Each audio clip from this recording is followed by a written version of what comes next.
some feedback. I'll have some feedback for you guys specifically on your PowerPoint as well. I've left some comments on that. So I will upload that to Honeybook, and you'll be able to see all the individual comments on those slides. Okay. Okay. And some specific recommendations there. So this PowerPoint is for you to use. Today, we've kind of already done the introduction housekeeping, but over the next hour, we'll talk about crafting your story and sort of outlining your pitch. I saw that you do have some notes already in your PowerPoint as sort of the direction you'd like to go. Then we'll talk about visualizing your pitch. So we'll look specifically at some of your slides and how to polish some of those things up, and then how to work with the PowerPoint. And then we'll talk delivery at the end and have a couple of practice pitches, and let you sort of run through it a couple of times and get some immediate feedback. Okay. So I know you guys haven't had a chance to do a ton of practice on this yet. So it's very casual, no stress.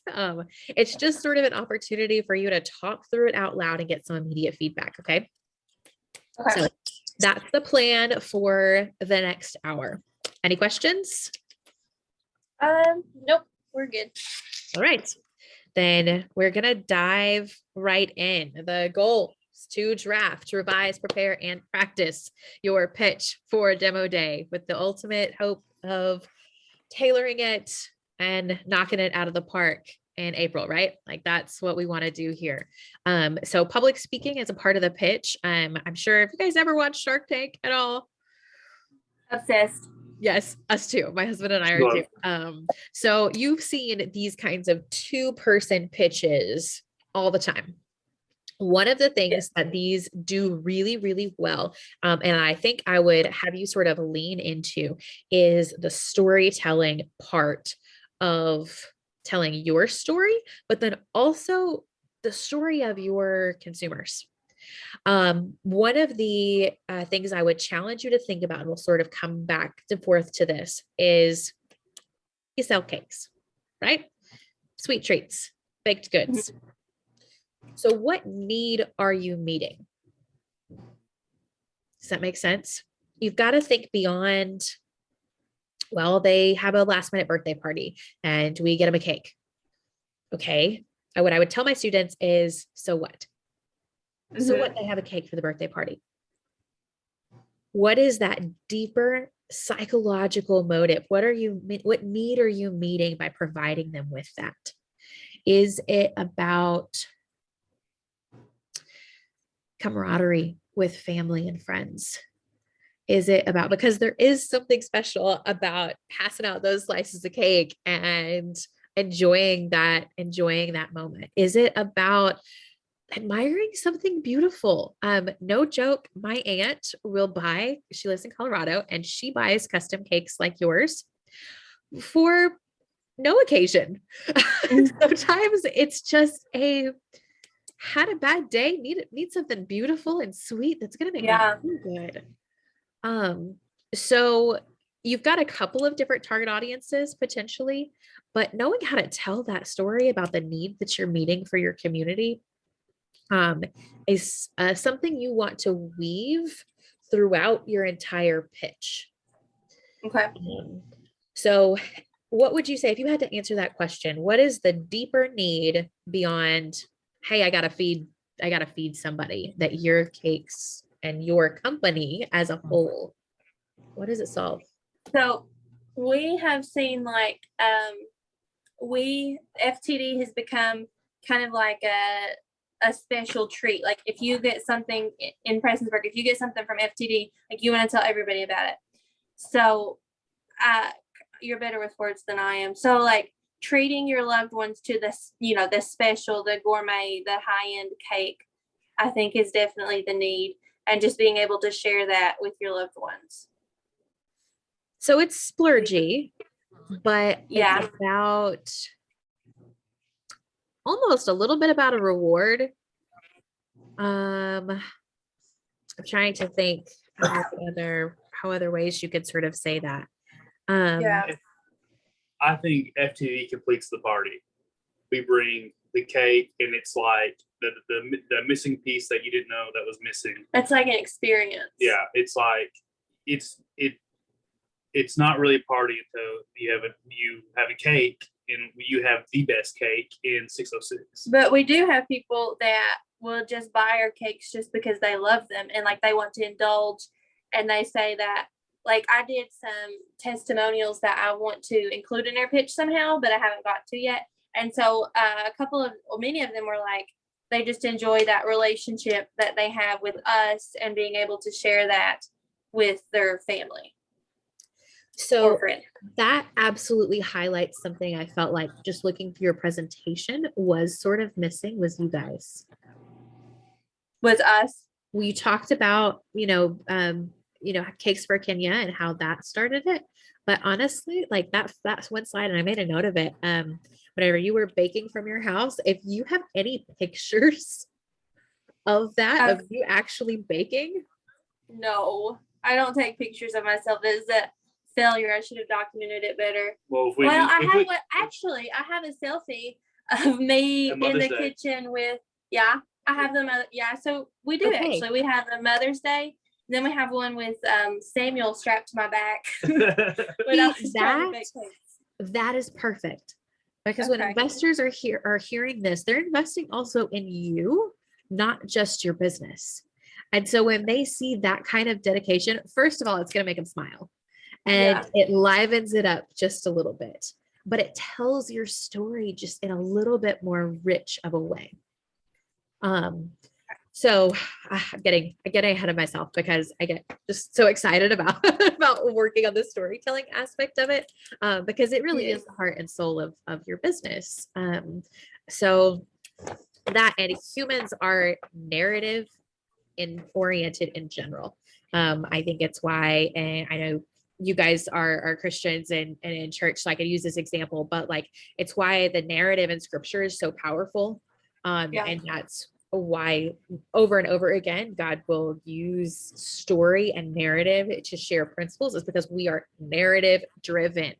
And so we'll really want to highlight those things. So that picture with baby strapped on your back in the kitchen, making it happen, that tells a story about your investment from day one. So when we think about the parts of your pitch, I know that Jeff gave you guys the outline of what needed to be in your deck. To add to some of that, a lot of these things are still in there. I wanted to sort of expand on that and go from start to finish. Okay. So the very first thing I tell my students all the time, do not ever start with, "Hi, my name is." It's so tempting to just jump right in and say your name and keep on. But if you want to capture their attention, you got to have a hook. So that would be the first thing I would challenge you to try to come up with. Now, there are 100 different ways you can do these. I'll give you a couple of suggestions. Okay. So you can start with a statistic. So maybe it's, okay, other than you guys, how far would a person have to drive to get gourmet baked goods? I mean, it would, like Charleston or Lexington. Yeah. I wouldn't say something. I wouldn't say Ashland or Huntington has anything. So in order for them to get the same quality, they're going to have to drive at least half an hour or 45 minutes in order to do that, which is an hour and a half round trip. So you could say, in order for a person to get a custom cake that's going to make their day, a person living in Prestonsburg, Kentucky is going to have to drive an hour and a half round trip to have that kind of experience. You can't do that in a day. So you can use a statistic to start that off. You can also tell a story. So you mentioned you have some testimonials. So you could, if you've got one that you just love to tell, or Trevor, you could start off with this. Either one of you really could kick this off. And we'll talk about that in just a second in terms of like layout. But you could tell a story. You could say, so Sarah W. Walked into our store 6 months ago and shared about how her sister just recovered from cancer. And she wanted to celebrate that moment of victory with something sweet and something special. And she came to FTD to do it. You know what I mean? And so you can share those testimonials. And then once you have that hook, then you say, we're Sam and Trevor Stovall. We're the owners, founders, owners, however you want to say that, of FTD Bakery. And you launch into that section. Okay. But start with that hook. A good hook captures the attention of your audience. It's going to invoke some kind of emotional response. Either it's going to make them laugh, it's going to make them sort of shocked or surprised, or it's going to invite oh yeah, that really is a problem. It should invite some kind of response. So then you move into the who are you, and you begin to tell your story. I love that you guys have such a cool missional start. I would love to see some kind of connection between the needs you were meeting then and the needs you're meeting now. And it might be community oriented, perhaps, that you were meeting a community service need or something like that whenever it was a fundraising tool. And now you realize you wanted to keep doing that, like some kind of instigating moment where you realized, hey, we are doing something of value for our community. We're not just selling cakes. We're selling hopes and dreams. I mean, however you want to phrase that. Like, and we, so part of our mission as a business and just as our life is that we want to give back to our community and ultimately just show people love, and hopefully that points them to Jesus. So we do community things, like we donate to a local organization. We bought kids Christmas presents. So like I don't know if I wanted to include that, but I definitely wanted to show that like we are more than just cake somehow, without being like, hey, look at what we do. You know what I mean? So I think it speaks to your organizational values, which is just as important as your product, particularly in something. Now, you guys in Prestonsburg might not have a ton of other bakeries, but there are lots of bakeries. Especially I noticed that you guys have expanded and are delivering to Pikeville. Yeah. So when they start to ask the competition question, you have to be able to articulate what is your unique selling proposition whenever there is competition. Because right now, when you guys are in your little nucleus, there's not really any competition. There is, because you've got your local grocery stores and your other home bakers. But in terms of somebody with a storefront that keeps some goods on hand, like, you don't have a lot of competition. But whenever you realize that you are also competing against the region, right, especially for delivery, a lot of times people purchase because of the relationship they had or the organizational values and mission. So asking yourself, like, what are our organizational values? Is it community? Is it share the sugar, share the love? I don't know. And you can incorporate that. You're not going to spend a lot of time on it on the pitch, but that should be a common theme that you are serving in love. Got it. Thanks for Kenya was all about serving in love with a little bit of sweet. Like what you're doing today, service in love with a lot of sweet or whatever. Like, because you begin to tell this story through your pitch, which then launches you into, hey, everything we do from here on, because it's everything we have been doing, is about this. When we scale, whenever we send it further, we want to reach more people with this experience, with this community that we're building. So I noticed that you did have a couple slides that were blank. One of them was the target audience. So that who do you serve question is another important part of the pitch. So what are you thinking as far as how you want to answer that? I mean, That's one of the, like, that's one thing that we're having trouble articulating. Like we don't know the terminology or. Yeah, so our target audience, just like plainly, like without embellishment, is people who want and enjoy high quality desserts. Like our target market is not the budget Food City cake clients, you know, because they don't appreciate, you know, because our smallest cake is $35. It's not cheap. So in each individual item, like each individual tree is like it's no less than $3. But we do have I don't want this. I don't know how to make it sound not mean. Like we have lower cost products for that mom who's on a budget but wants to buy her child, you know, like a couple brownies. But then, so it's just our target audience or target market is people who want and appreciate high quality cake. Yeah. I think that word gourmet is probably your best because that speaks to what you offer versus just high quality. It's a little bit more specific. So my recommendation, this is one tactic that I love to use, and anybody who works with me, you might see use this because I advocate for this. Whenever you aren't sure, tell a story. So what I recommend thinking through is creating what we call audience personas. And so instead of trying to say, you know, we've got 50,000 people that meet this X, Y, and Z, which works for some businesses, you basically create a fictional person that represents your audience. And I would say you could probably, I think 2 is good. 3 is kind of a lot, but you could get away with 3. I wouldn't go more than 3. It's usually good for 2. So even what you just said just a second ago was, here's what we offer for this budget mom who wants to splurge for her kids as a special treat.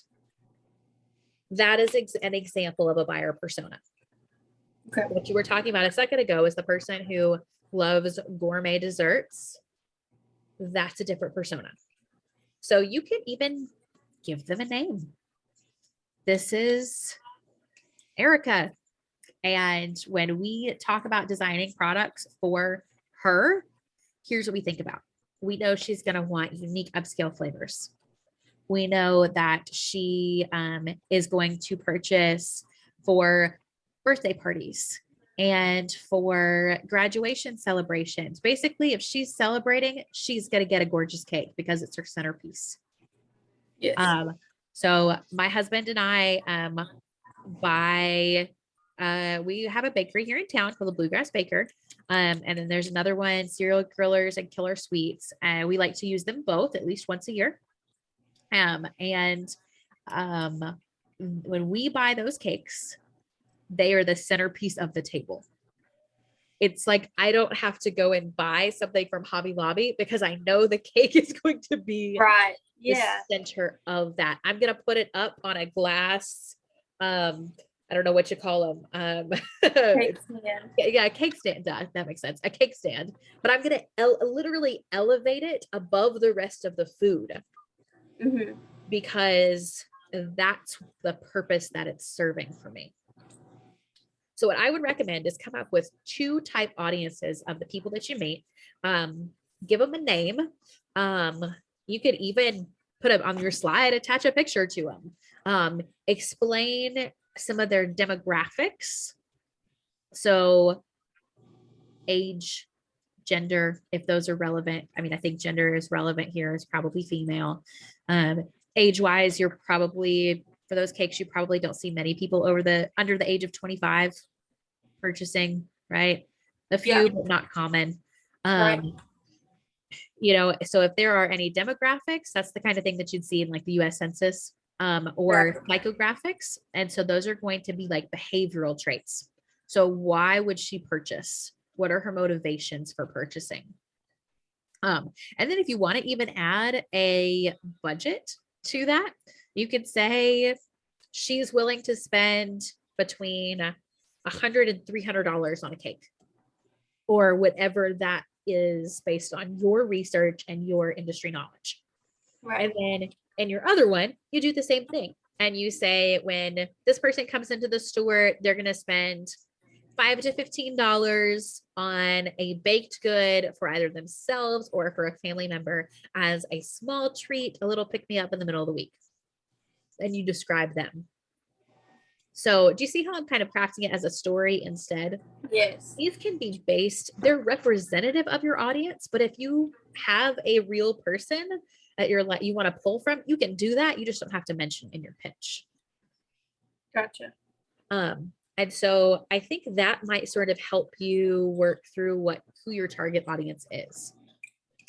And so will that story and the information that we include in that story, will that suffices to explain our target audience, correct? I think so. Yeah. Okay. Yep.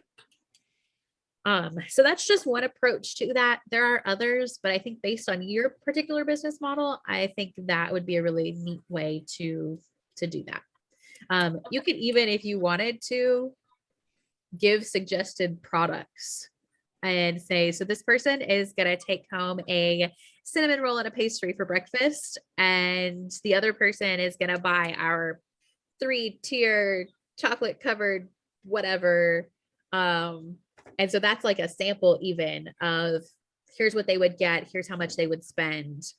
And if you wanted to, you could give an idea about, the frequency of purchase. So they're going to do this 3 to 5 times a year.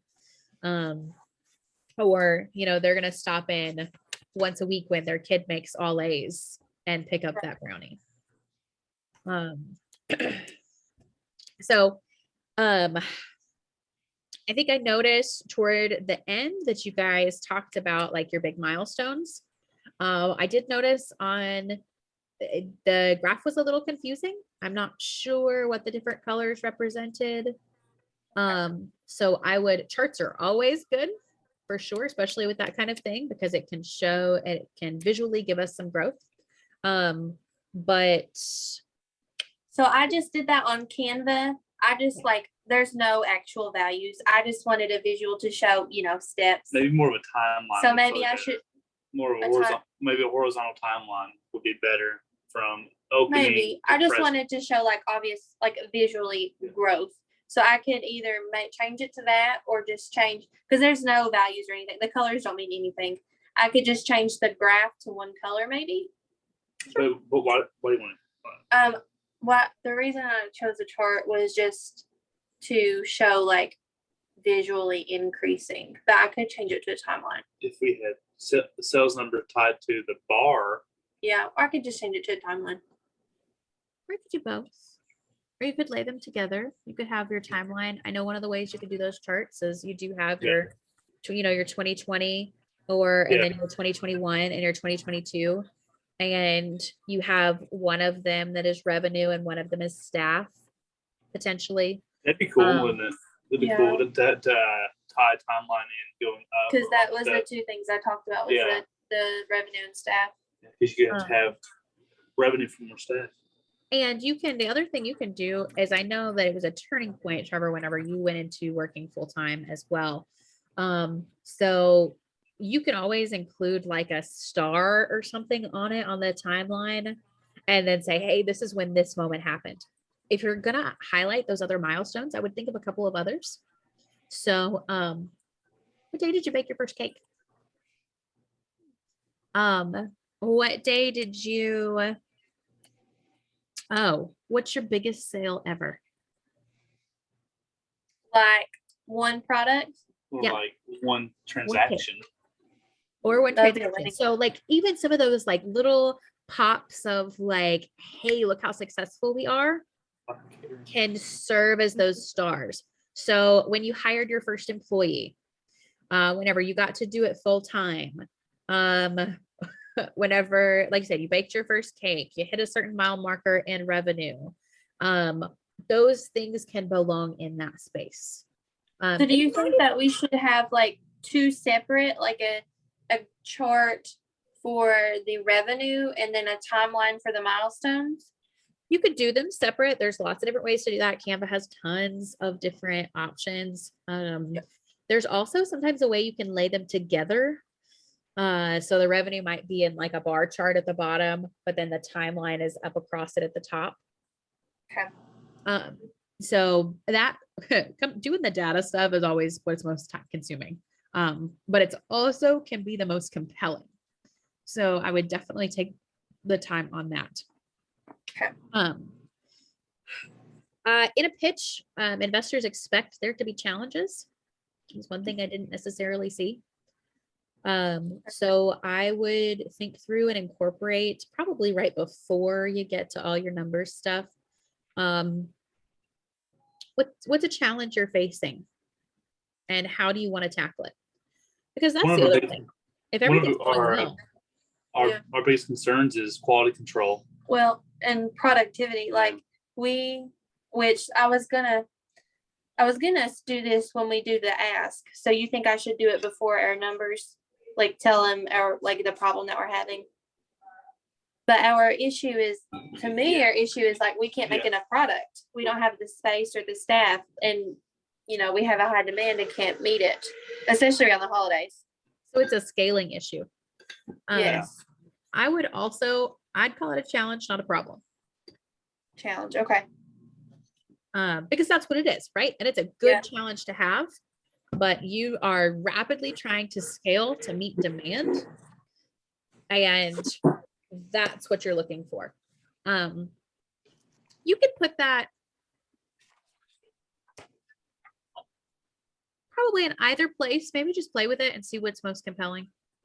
Okay. And then when you hit the end of your pitch, you have to leave them with something to remember. So I call it with my students sticking the landing. If you ever watched gymnastics, right? They come off the pole vault and they're flipping through the air and they land with their feet right together and the arms go up.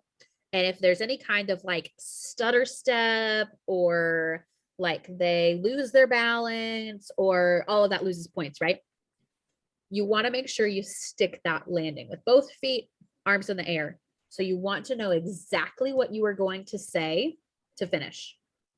Okay. I don't ever recommend, honestly, manuscripting out every single word, because I think then you get into the pressure of like trying to memorize it or read it off a card. Trevor, you mentioned that. And it loses a little bit of the conversational element that can make it feel really warm. Now, that said, you do want to prep it in detail. The only part I really do recommend writing out and memorizing is the first thing you're going to say and the last thing you're going to say. Okay.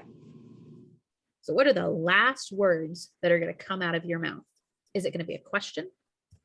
Is it going to be, are you going to reference the stat at the beginning? So we call that bookending. So if, for example, you mention, so the stat we used earlier was the 1.5-hour round trip drive for somebody to get gourmet stuff, right?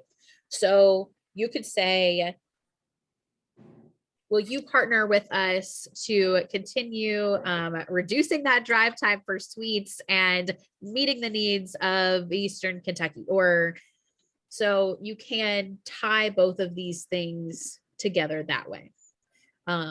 It's providing psychological closure, if you will. Okay. Okay. Any questions so far? I know I've thrown a lot at you. Is this helpful? Yeah. Oh my gosh. Worth every penny. Okay. Good. Yeah. Good. Well, that's what's most important to me, is that you come out of this feeling confident and ready to go. Give me 2 seconds. I'm gonna plug in my computer. It's telling me that I've got low battery. Hold on.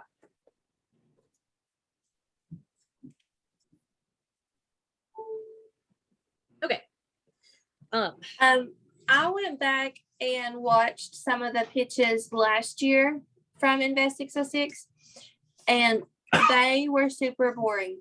And so my biggest fear, like, I want to have like a Shark Tank pitch. And so like, I don't want to be boring, and the storytelling and everything you said is really helpful, but I like presentation wise, I have a couple ideas and I want to know what you think is the best. Okay. So we're going to do the PowerPoint because it's easy to follow. It's a great visual. But then I was wondering, see, last year, everyone just did a PowerPoint and then they just sat up there and talked about it. But I would like in my brain, what I think is a good idea, but it might not be, is to set up a display table of like our products and then also hand out samples. And then I even thought, should we make a little booklet handout type thing with some of the information that we are going to give on the PowerPoint as well? So the printed stuff, to be honest, people just probably throw away. Okay. If you wanted to, at the end of your slide, have like so that they can download online, or they can visit your Facebook page. It's somewhere they can access that same stuff online. I think is probably your best bet than spending the money on printed material. Okay. And then the setup of the cakes and samples, do you think that's a way? I personally love that idea, partially because I'm going to be there and I really want to try them. Just check with Jeff first. Yeah, he said that he thinks it's a great idea. I just didn't know, like, pitch wise, if it would look 100% do it. Make sure your pieces are pre-cut. Yeah. That way you're not trying to fumble with a knife or see. I thought about just bringing like cakes and products and then just giving out cake cups, so that yes, I think we'll just do that. Right, because you just don't want it to be confusing. Make sure you think about temperature and stuff like that. Mostly because you just don't want anything. The pitch is hard enough. As the baker, you don't want to be like, oh, this doesn't look just right, like, and be stressing about what's happening with the cake on top of the pitch. Okay, so just make sure there isn't that's not adding to your stress level as far as the presentation is concerned. Okay. Think about things like a tablecloth. Yes. And just having the presentation on the display just really pretty. Because that can go a long way. And then do your best to keep it on brand. So colors and style. So that way it just feels very cohesive with what you're presenting. Got it. You might even consider, depending on which cake you choose, just don't pick something flashy. Does that make sense? Yes. Yes. In terms of color. Yes. So let's talk about the deck just a second. So your actual PowerPoint. I wanted to make sure we have the last 20 minutes to actually run through it a couple of times. We've talked about your PowerPoint a lot. And then, like I said, I have left specific comments through it, through the one that you sent me. So I'm just going to send that to you. And then if you have any additional questions about any of the comments on there, we can maybe talk about that on demo day. But my go-to for the deck, these are my recommendations. Keep it on brand, which you've done. So it's color cohesive, the font matches. Tell a visual story. So like I mentioned, the photo of you with your baby on your back while you're baking, like use the photos intentionally. This said, so one of your pictures for Cakes for Kenya had 3 small pictures on it. You're probably not going to be able to see those very well. So I would not recommend using more than 2 photos per page, particularly if you already have text on there or anything like that.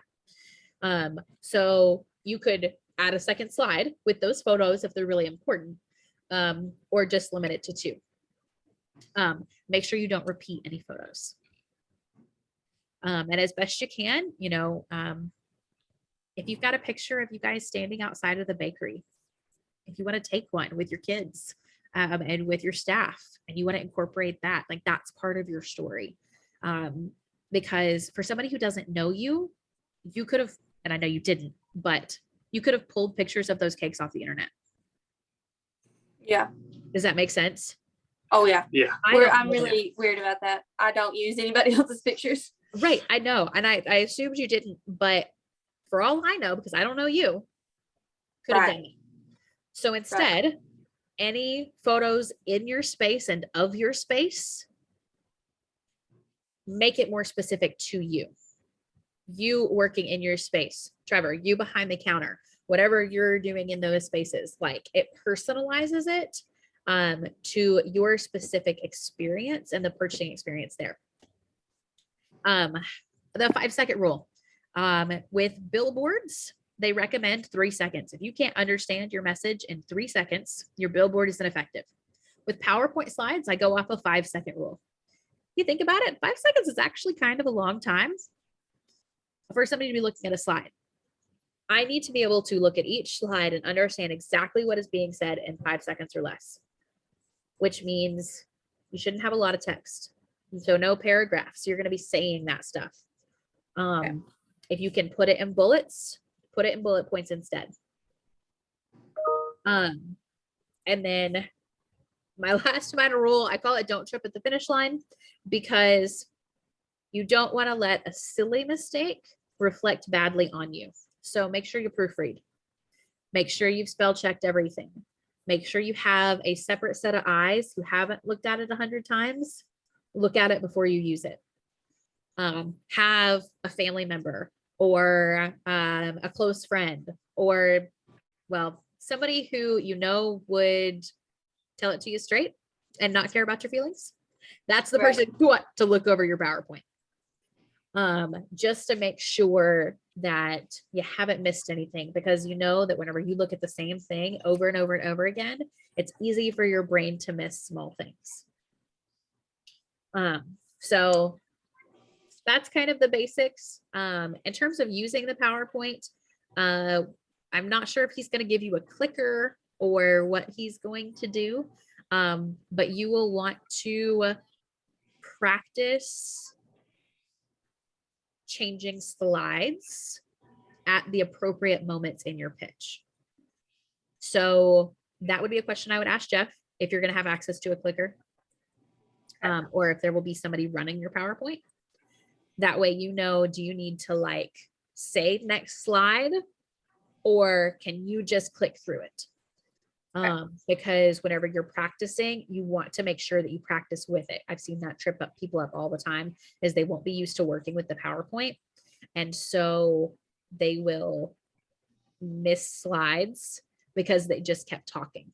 And then they're like, oh, I got to keep going. I do that all the time because I get sort of caught up. You don't want to do that in this context.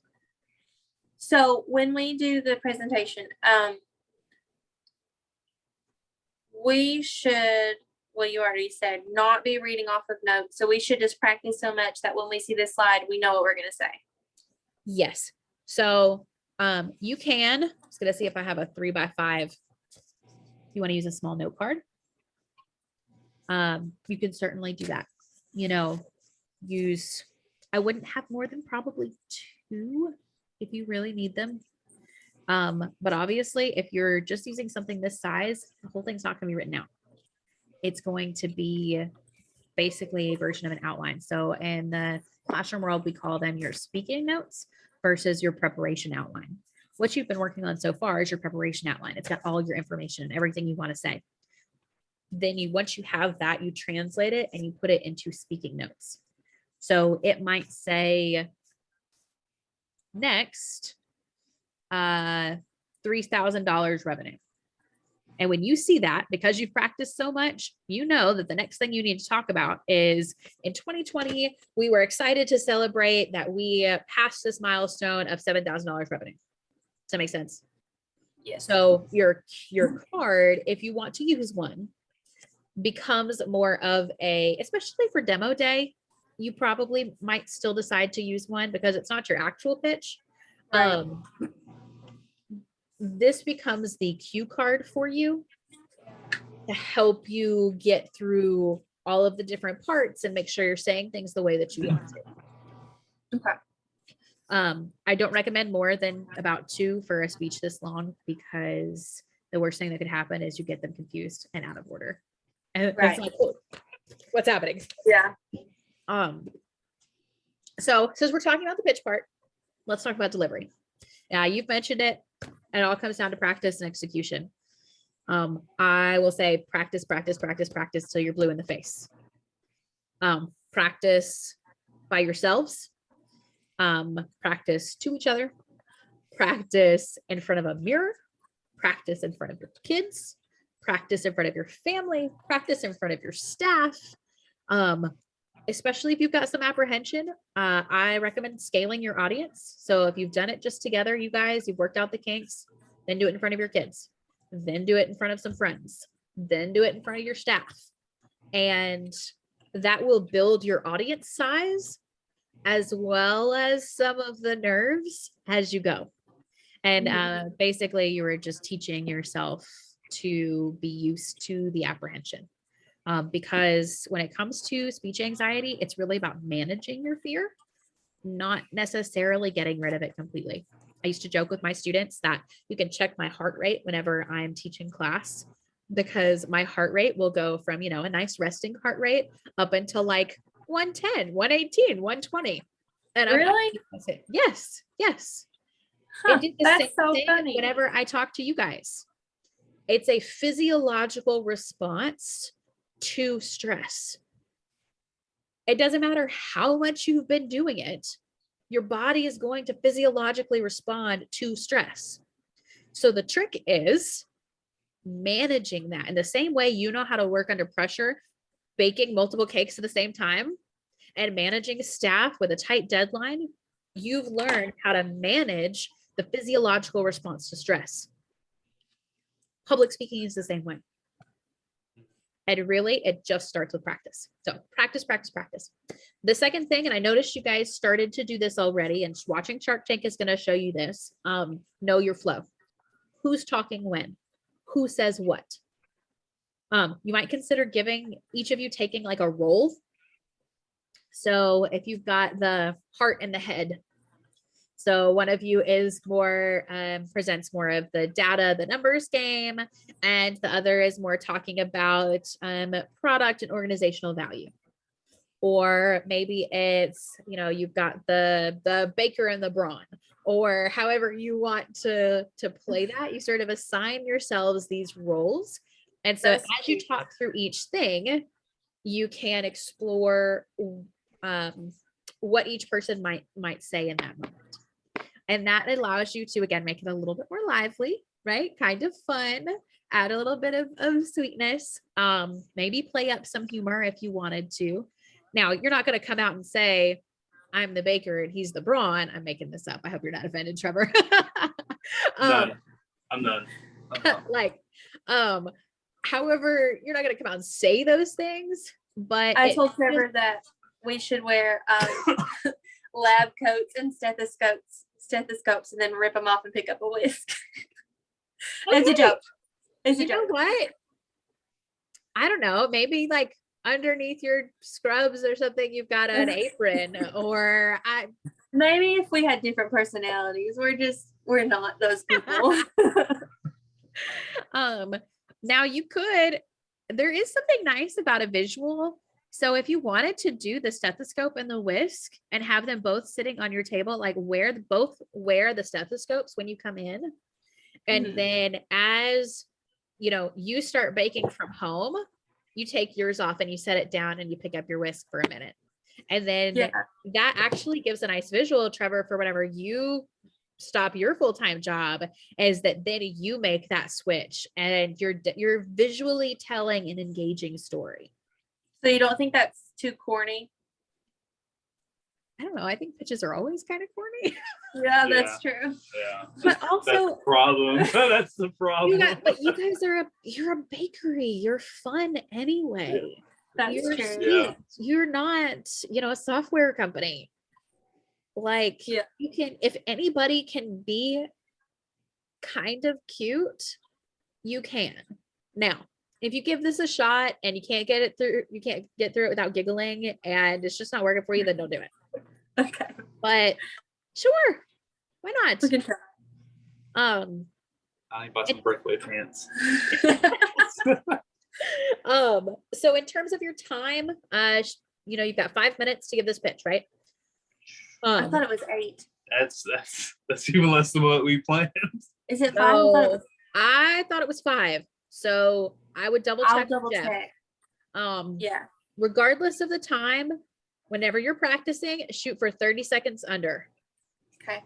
Because they will stop you. He told me yesterday that we'll stop you if you go over. Okay. And you don't want that to happen. So No. 8 minutes, shoot for 7 minutes and 30 seconds. If it's 5 minutes, shoot for 4 minutes and 30 seconds. Always make sure you're timing yourself when you're practicing. Strive for conversationality. So talk to your audience like you're talking to a friend. You don't want to be monotone. You don't want to read from your card. It should feel upbeat and energetic and enthusiastic. But you don't want to talk too fast. So you're not going to sit down and do a friend and talk a mile a minute. Well, maybe not, but at least not an acquaintance, right? You're gonna slow down and speak naturally. And then the last, recommendation I always have is breathe. In the moments before you give your pitch, take a deep breath, take some time to pray. And I knew that I could say this to you guys, like, remind yourself of who got you here, and that's the Lord. Yep. Regardless of the outcome, you're putting in a lot of work now, as you should be. When you get to the moment of your pitch on demo day and then your actual pitch, the work is done. The preparation is done. It's in the Lord's hands. You just go out and do the work. You just do what you practiced. And He's in charge of what the results are, right? All He ever asks of us is faithful obedience. And He brings the fruit. Same principles apply with something like this. You plant, you water, and you let the Lord take care of the rest.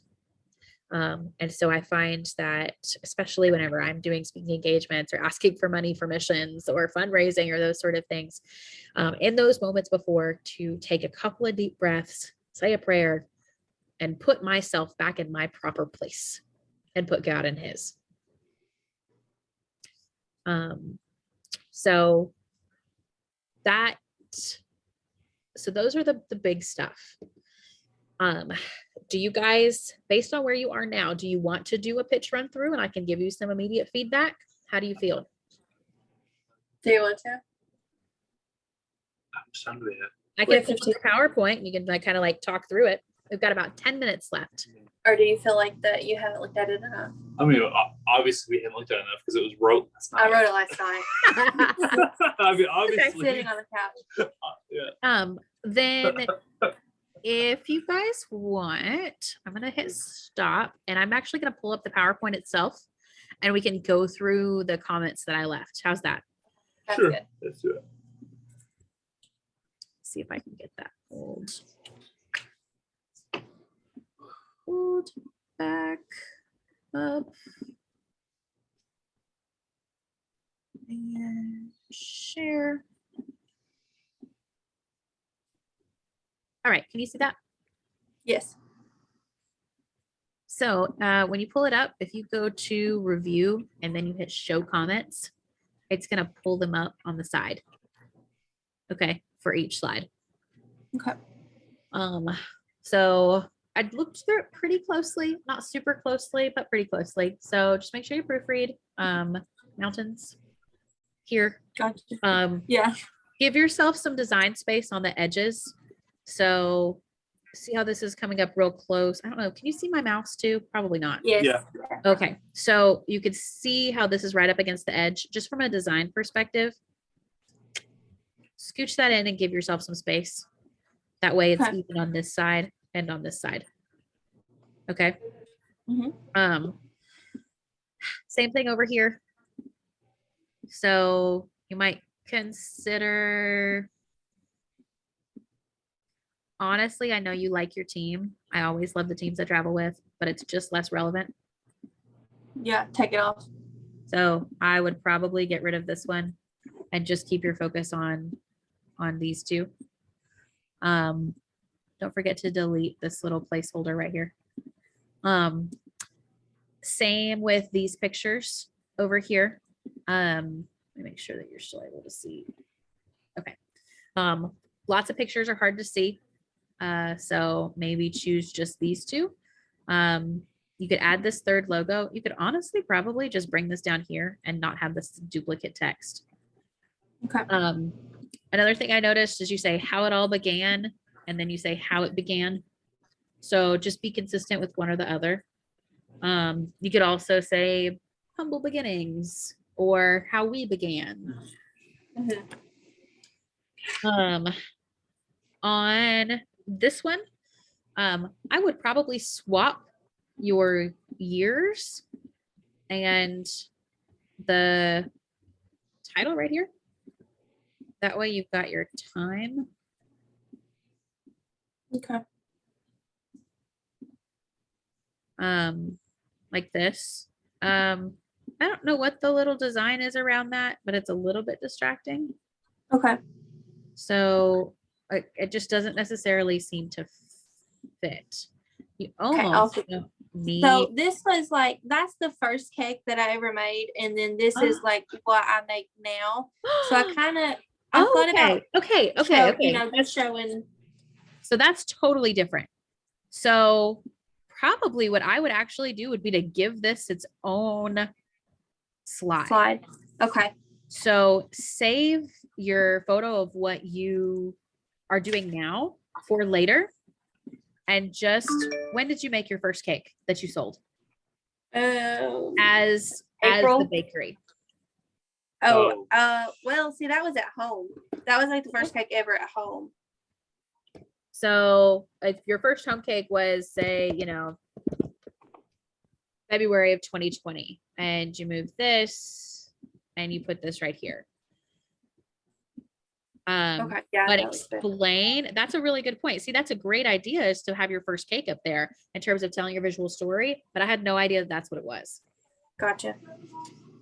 Because it's beautiful. I wouldn't have thought it was your first cake. I'm going to have to send you, I attempted, and I will never do it again, to make my daughter's smash cake for her first birthday. And I attempted to do like this ombre. No, I will not do it again. I will buy from here on out. Yeah. Because it was so ugly. So bad. I'll send you pictures. It's hilarious. That's funny. Okay. So because if you shift this just a little bit, these cakes sort of become the same thing, right? So I would probably try to blend these slides. And I personally like the way this is going a little bit better, because this feels shouty to me. Okay. Anytime anything is in all caps like that and it's a sentence, not just like a cover, it's going to feel a little bit shouty. So if you move maybe this information over to the other slide, maybe, or I would just keep playing with what you want that to look like. Does this cake have significance? No, it's just pretty. It is pretty. Thank you. I would definitely eat a slice like this second. Okay, so on this one, this is gorgeous. Too many words. Yep. So try to figure out how you can rephrase this into like bullet points. That way you can increase the font size, because you don't know how big your screen is going to be. Okay. You also don't know the quality. Is it going to be on a projector? Is it going to be on a TV? You have no idea what that's going to look like. And the last thing you want would be to get there and people not be able to see your slides. Does that make sense? Yes. So this is actually my problem slide, but I don't like, do I need to, or chat, well, the problem that we're solving, do I need to make that clear that that's the problem that we're solving, you think? Or is that okay? Yeah. Okay.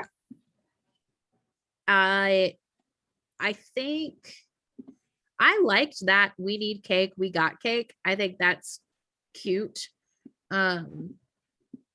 You'll just need to sort of explain who is the we here, and you'll do that a little bit more. See, even like, okay, so I'm just going to show you visually. If you take this away, even though this is still too much text, do you see how you gave the like this, it gives it room to breathe? Yes, visually. It looks better. So once you get a chance to sort of work through that, maybe you have like a subhead and a colon and then a couple of bullet points as to what your needs of your consumers are. The other thing I would always remind you is this is not the focal point, your PowerPoint. The focal point is on what you're saying. You don't ever want them paying more attention to your PowerPoint than to you and the story that you are telling. Okay. So if you go by the 5-second rule, 5 seconds might even be too long, honestly. Short sentences. If the PowerPoint is basically a guide to guide us as to what we need to say. Yes, and to provide visual support. Okay. It also is demonstrating your expertise, because every time we see a pretty cake, we're like, holy crap, they're really good. Like, it just adds to that. But your display is also doing that too. Okay. So the we got cake.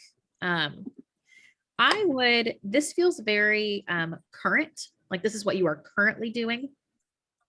I would consider writing that from a more solution perspective. So if you're saying, for example, you have to go an 1.5 hour round trip to get gourmet food, or to get gourmet cakes. Our central location provides this, and this. Or we offer your grocery store cakes only going to have vanilla and chocolate and rainbow with sprinkles. We now offer those looking for those with 20 different flavor types. So really think through the question of, so what, right? So what problem am I solving? So what? Visually, on this slide too, I'm going to say these are probably too small. Okay. Because again, it's kind of going off down to the bottom. Yeah. Make this 2 columns, but really, I don't know that you even need this text. Yeah. Because you're going to say that. Right. And then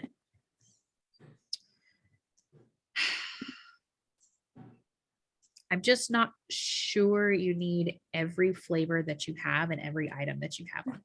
Do you think that we need any? Like, should we just make it? Yeah, sure. Categories. Put some. That way we get an idea of what do you mean when you say gourmet. Okay. Gotcha. So, I mean, if we're talking about white chocolate raspberry and lemon blueberry, I know that you are gourmet. But so, Right. but I would probably say, we've got 20 flavors, including blank, Okay. and then list like your top 3 or 4 most popular. Okay. When do you want to give out your samples? That's a good question. I would probably put it right here. Okay. I didn't know if we should do it at the beginning, so we'll just give out samples. Okay. That's a good idea. Yep. Because really, again, it's only 5 or 6 minutes. They've only been waiting 3 or 4 minutes. Sure. So, and should we, minutes. This is probably a question for Jeff, but from a presentation standpoint, should we bring samples for just the panel or for everyone in the room? I would have your panel samples out front. And then because there are potentially a lot of visitors, I would have, in a nice case off to the side, plenty of samples for everybody else. Okay. Yep. We talked about doing your target market here. You could break this into 2 slides, talk about one of your personas here, one of them on a different slide. You'll need to flesh out this competition section. Again, think super efficient. So home bakers, what do you do that they can't do? Grocery stores, what do you do that they can't do? Buying savory treats instead of sweet treats. So we'll keep that as simple as you can. And then we talked about the chart, and then make sure you just throw in a final slide. That's your stick the landing slide. What's your big ask? What's your hook? How can you revisit that? Maybe it is just a thank you, or a contact us, follow us on Facebook, finish it out. You probably won't ever use that slide, but just in case you end up needing it, I would have it here. Okay. All right. Loads of information. Hopefully helpful information. This was very helpful. Thank you so much. Okay, you're welcome. So I will see you guys then on the 22nd. Oh, and just as a reminder, housekeeping as far as the invoice goes, I know Jeff is gonna the Invest 606 pays for that. So I just need you to go to that invoice that I sent, hit the print button, and it'll give you an option to save it as a PDF. Okay. And then you can just send that directly to Jeff. Okay. All right. I'll do that. That'll be perfect. Well, you got this, you guys, and I look forward to hearing how it goes. Thank you. Thank you. All right. Have a great rest of your day. Bye. Bye.